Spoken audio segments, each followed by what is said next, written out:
mantras of our Divine Mother.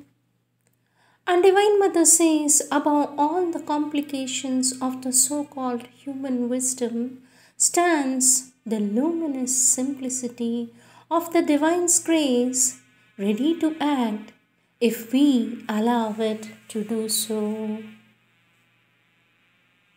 With my love and blessings, says our Divine Mother.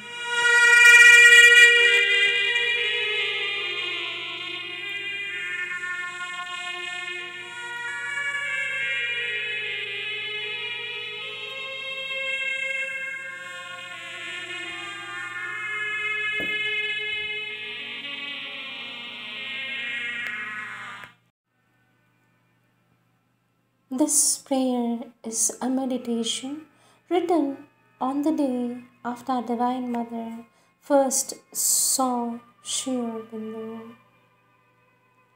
It matters little that there are thousands of beings plunged in the densest ignorance. He whom we saw yesterday is on earth. His presence is enough to prove that a day will come when darkness shall be transformed into light, and thy reign shall be indeed established upon earth. O Lord, divine builder of this marvel, my heart overflows with joy and gratitude when I think of it, and my hope has no bounds. My adoration is beyond all words, my reverence is silent. Date 30th March 1914. And Divine Mother says what Sri Aurobindo represents.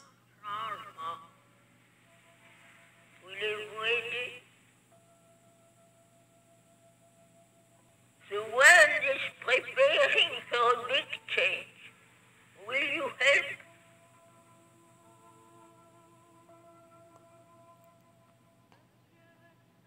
Our Divine Mother says, what Sri Aurobindo represents in the world's history is not a teaching, not even a revelation.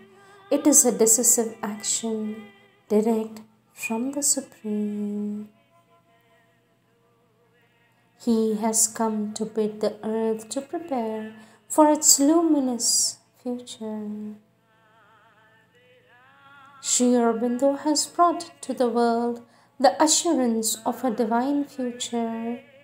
Sri Aurobindo has come on earth not to bring a teaching or a creed in competition with the previous creeds or teaching, but to show the way to overpass the past and open concretely the route towards an imminent, inevitable future. Mahasamadhi. Message given on 7th December 1950. Our Divine Mother says, Lord, this morning Thou hast given me the assurance that Thou would stay with us until Thy work is achieved, not only as a consciousness which guides and illumines, but also as a dynamic presence in action. In the unmistakable terms, Thou hast promised that all of Thyself would remain here and not leave the earth atmosphere until earth is transformed. Grant that we may be worthy of this marvelous presence, and that henceforth everything in us be concentrated on the one will to be more and more perfectly consecrated to the fulfillment of Thy sublime work. Date 7th December 1950.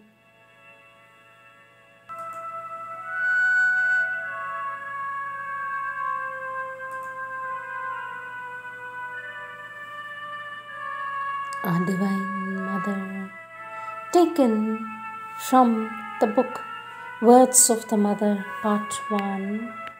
Our Divine Mother says, Since the beginning of the earth, wherever and whenever there was the possibility of manifesting a ray of consciousness, I was there.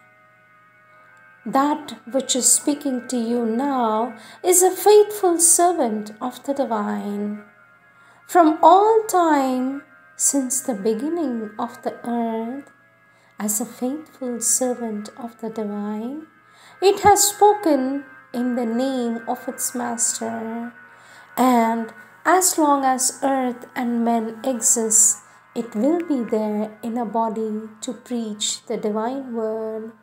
So, whatever I am asked to speak, I do my best as a servant of the divine. But to speak in the name of a particular doctrine or of a man, however great he may be, that I cannot do. The eternal transcendent forbids me, says our Divine Mother in the year 1912.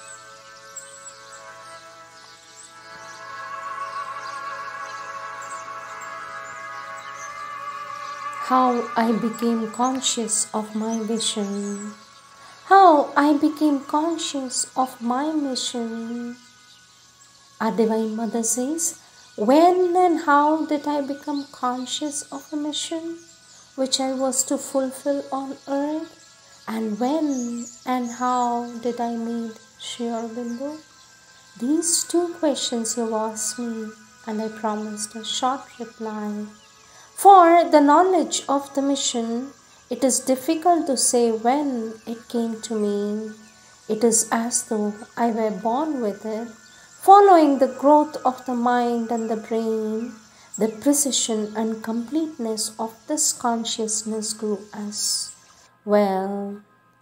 Between 11 and 13, a series of psychic and spiritual experiences revealed to me not only about the existence of God, but man's possibility of uniting with Him, of realizing Him integrally in consciousness and action, of manifesting Him upon earth in a life divine. This, along with the practical discipline for its fulfillment, was given to me during my body sleep by several teachers, some of whom I met afterwards on the physical plane.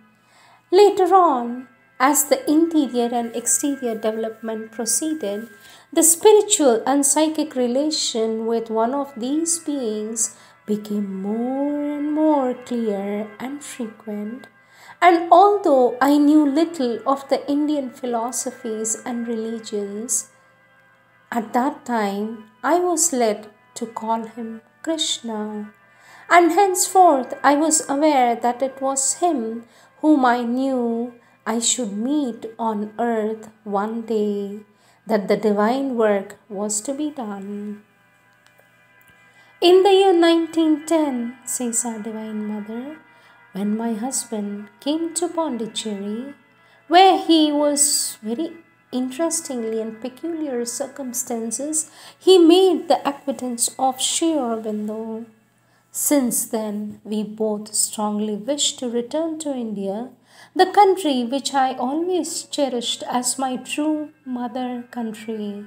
And in 1914, this joy was granted to us.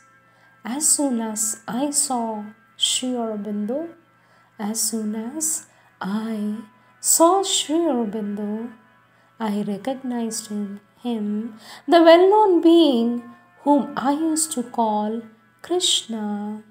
And this is enough to explain why I am fully convinced that my place and my work are near him in India, says our Divine Mother in 1920.